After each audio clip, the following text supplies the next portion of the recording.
and I'm the Chief of Police at Florida State University. All Florida State University classes and business operations on the main campus in Tallahassee are canceled through Friday, April 18th. Essential employees should check with their supervisors for further reporting instructions. All FSU athletic events in Tallahassee are canceled through Sunday. At approximately 11:50 a.m. Thursday, April 17th, a gunman opened fire on the main campus of Florida State University in Tallahassee, shooting multiple individuals in the vicinity of the Student Union building. FSU police responded immediately, engaged, neutralized, and apprehended the shooter. 2 victims of the deceased are deceased, and 5 individuals have been transported to a local hospital with gunshot wounds. The shooter has also been transported to a local hospital. The 2 deceased are not students. The shooter is believed to be a current FSU student. I do not have additional information on the shooter's identity at this time. Students who need assistance can go to the Donald L. Tucker Center, where the university is providing counseling, health care, and other support services. Family members are also able to go to the Tucker Center for assistance.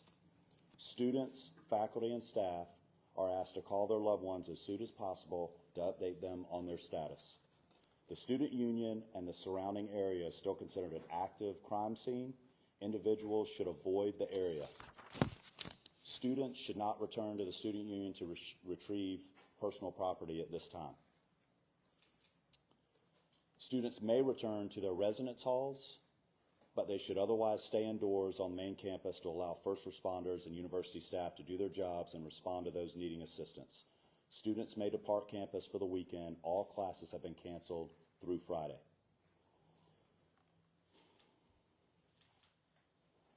Before I turn this over to Chief Revel, I want to thank all the brave men and women of the FSU PD for responding immediately to the scene. I also want to thank the responding agencies who have provided assistance to FSU today big time, including the Tallahassee Police Department, the Leon County Sheriff's Office, the Florida Highway Patrol, Leon County Emergency Medical Services, FDLE, and all other responding agencies today. We really appreciate your support. That's all the information I have at this time. We'll have additional update for you later today. Chief Revel. Good afternoon. I am Chief Revel with the Tallahassee Police Department. As the shooting occurred today, our officers, as well as every single other officer in this city and county, responded immediately to this scene. Once on scene and once we began working through what was occurring and what we were working, in consultation with FSU, Tallahassee Police Department was asked to take lead on this. So we will be the lead for this investigation in both the officer involved shooting portion of this as well as the homicide portion of this. I will come up after the last speaker and entertain just a few questions, but needless to say, we have multiple crime scenes. This is a very large area we're covering. We have thousands, hundreds or thousands of witnesses. And again, this is an active, ongoing investigation. So the information that we will be allowed to release right now may be fairly limited. I'll answer what I can at that time. But I will assure you that as soon as we can, any information that becomes available, we will make that available to you. One of the things in the process, and again, understand that this is an ongoing active investigation. So things are happening as we are standing here and as we are speaking. We have identified the shooter, obviously. He's at the hospital. So with more on that, I'm going to allow the sheriff to come up and speak on that portion of it. Thank you, Chief. As Chief Revel indicated, I'm Walt McNeil, Leon County Sheriff. First and foremost, let me express our gratitude to the responding law enforcement agencies in this community. Our citizens should feel some degree of comfort knowing that your law enforcement agencies are going to respond and do exactly what we did in this case, that is bring the offender to justice and to make sure that we do what we can to make sure we lock him or her up. Let me say to you, this is obviously a heinous crime. Our deepest condolences go out to the FSU family, the families of the students who are here. And we understand that you all have been devastated because of this person's actions.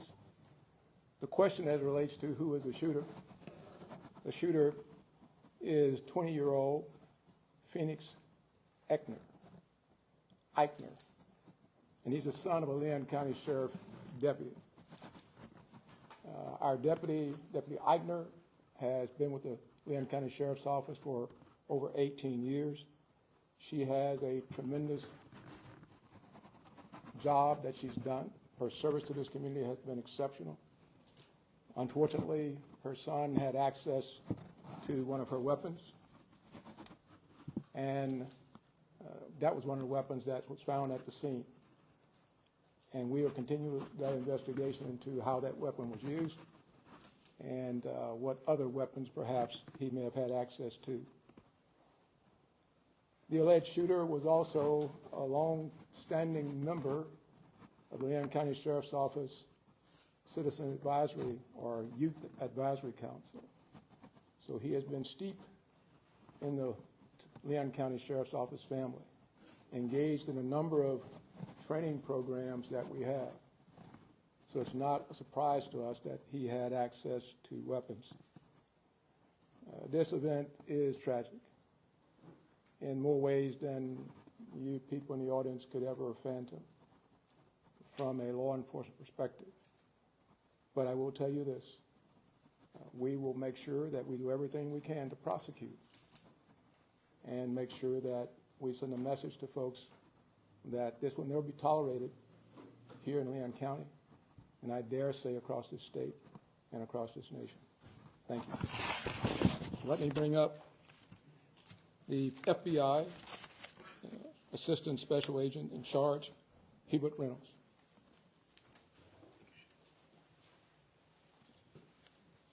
Good afternoon. My name is Hubert Reynolds, and I'm the Acting Special Agent in charge of the Jacksonville Field Office. I want to echo those standing with me what a horrific crime this is, and we stand with you fully.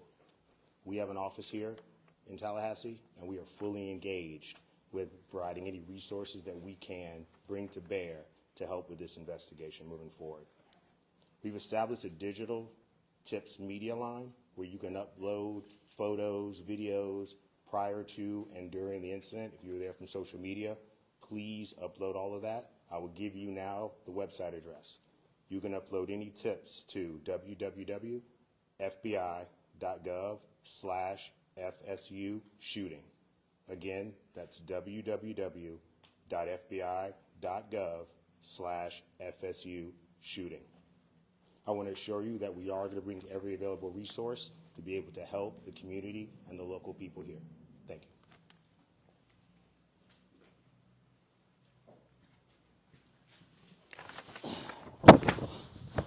Good afternoon, everyone. I'm Richard McCullough, Rick McCullough, President of Florida State University. This is a tragic day for Florida State University. We're absolutely heartbroken by the violence that occurred on our campus earlier today. 2 have died. 5 other innocents are being treated for their injuries. We're working to support the victims, their families, and everyone affected by this traumatic event. I just returned from the hospital. The First Lady and I met some of our students who were the victims. Our hearts go out to our students and the victims of this terrible tragedy. I have to say that our law enforcement, our FSU police officers, absolute heroes in this regard. The call went out, someone called it in, and immediately they responded to the scene and immediately neutralized the suspect and prevented this from being a bigger tragedy. I want to thank them so much for what they do to try to keep our students safe. I want to thank all the law enforcement partners, FSU Police, Tallahassee Police, Leon County Sheriff's Department, Florida Highway Patrol, and Florida Department Law Enforcement, and all other responding agencies for their rapid and courageous response. I want to thank everybody that came out, that came out to visit with the students and to help us, and to be here today for this press conference. And I appreciate so much the support that you're all providing to our university and to our students. We're fully cooperating with the investigation, and we defer to law enforcement as they continue their work. I'd also like to thank all the healthcare providers at Tallahassee Memorial Hospital. They're treating and providing outstanding care to our victims. Right now, our top priority is safety and well-being for all the people and our campus. As it was said, classes are canceled. The main campus today and tomorrow and all FSU athletics events on Tallahassee are canceled through Sunday. We also want to tell you that counseling and psychological services are available to students, faculty, and staff, and anyone that needs that should call 850-644-2003. We're also providing support for faculty and staff through our Employee Assistance Program. And so if you need any help, please reach out. We'll continue to communicate with the campus community as we know more. This is a deeply emotional time, but we're all here to support each other. We're going to do everything we can to support our community. We're a strong and united community. We're family. And so we'll take care of all of you. And we'll get through this together. Thank you.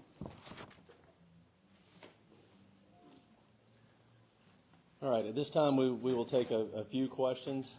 Let me just reiterate, this was a massive response, a massive response of law enforcement personnel. Our federal, state, local partners have continued to build relationships that long preceded this event. And that came into great play today in the seamless way that we all came together to work these events. But I know you'll have some specific questions. I will tell you right now, we are not going to talk about the victims other than the fact that there are 6 of them, two additional deceased, and then the suspect. So 9 total persons. 9 total persons. Yes, sir. Have you all been able to talk to the suspect at all? Any idea about motive? The suspect invoked his rights not to speak to us. Chief, do we know if the weapon that was used was his parents' service weapon? And if so, what are the rules around storing service weapons? Right. No, that's a good question. This weapon was a weapon that the deputy previously used. A lot of times, many agencies, mine included, when we transition to a new handgun, the officers are allowed to purchase the handgun they used prior. And correct me if I'm wrong, Sheriff, but I believe that's the case here. This was a handgun that deputy used prior to them transitioning to a new handgun, and so it was her personal handgun. Is she put on leave or? The sheriff would have to speak to that. We will do a thorough investigation to look at all aspects of it. There's no cause right now that we're aware of that require her to be placed on any kind of suspension or otherwise. Yes, ma'am. We've been hearing stuff that it was a deputy who was a school resource officer. Is that true? That is correct. Chief, those injured, those killed, are any of those members of law enforcement? I'm sorry? Anyone who died in the shooting or was injured in the shooting, were any of them members of law enforcement, whether it be the No, they were not. sheriff's office? They were not. Yes, sir. When law enforcement arrived, did the suspects engage with them, or did he surrender immediately? Or did he continue? No, they challenged him and ended up shooting. He did not comply with commands and was shot. Did he fire officers? I do not believe he fired at officers. We've heard that Phoenix may be autistic. Are you able to confirm that detail? I do not have that detail. Is there an idea of the victims yet? I'm sorry? An idea of the victims? We're not releasing any of the victim information at this time. Was the officer aware of any behavioral conditions or concerns or threats prior to this incident? We were not. How quickly did officers arrive on scene from the 911 call to when they engaged the suspect? We will get you that information. I don't have that currently. I assume that would be a question that was asked, but I mean, it was almost immediately. That FSU, obviously this is their campus and they patrol it very well. So they were on scene almost immediately, engaged almost immediately. And then everyone else, again, was a massive, very quick response. I know that you said that the two deceased were not students. Do we know of those 5 that were injured, or any of them students? Again, we're not releasing any information on the students on the victims at this point. Specifically, what firearm did he use? I'm sorry? What kind of firearm was he using? It was a handgun. What kind of handgun? I don't know what type of handgun that was. It was probably a 40. I don't know. Yeah. Chief, I heard a report that a shotgun was also recovered on campus. Was that used in the shooting? We do know that he had a shotgun with him. We have not confirmed anyone was shot with a shotgun at this point. But again, that could change again, there are hundreds and hundreds of witnesses, and as we piece all of this back together, information will come to light that we may not have at this point. So I do not believe so at this point. We'll take one more question. Will body cam footage of radio dispatch or any logs be released in the near future? I'm sorry, say again. Will there be any body cam footage or radio dispatch logs or incident reports being released anytime soon? We will work with the state attorney's office, which we always do, in pulling together all the information, all the investigative evidence from this case, and in collaboration with State Attorney Campbell, we will make that determination. Obviously, after the case is over, we will certainly, it all becomes available at that point. But as to what we can and will release at that point, like I said before, we're very open, transparent on these things. Again, the officers did an incredible job.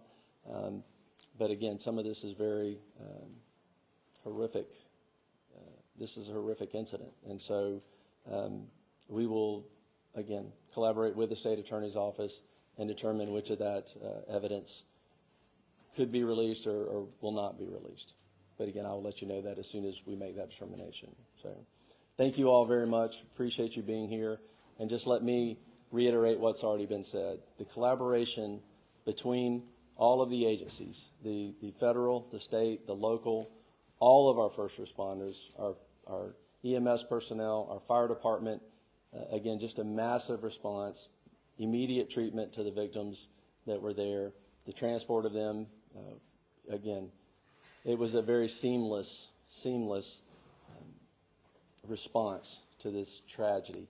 And that goes to the training that we all do repeatedly, individually as agencies and together. The incident command came together very, very quickly. And again, I could not be more proud of the response and more horrified at the act. So thank you very much. Can you please just real quick verify again one more time the number of people injured and dead? Our number was 8. I heard you say 9. Sure. Total number of 9. That includes the suspect. So there are 6 victims that are injured, 2 victims that are dead, and 1 suspect. And let me just reiterate this because I'm not sure we said this. We have no reason to believe at this point that he did not act alone. So there is no further threat to our community at this point. So thank you very much.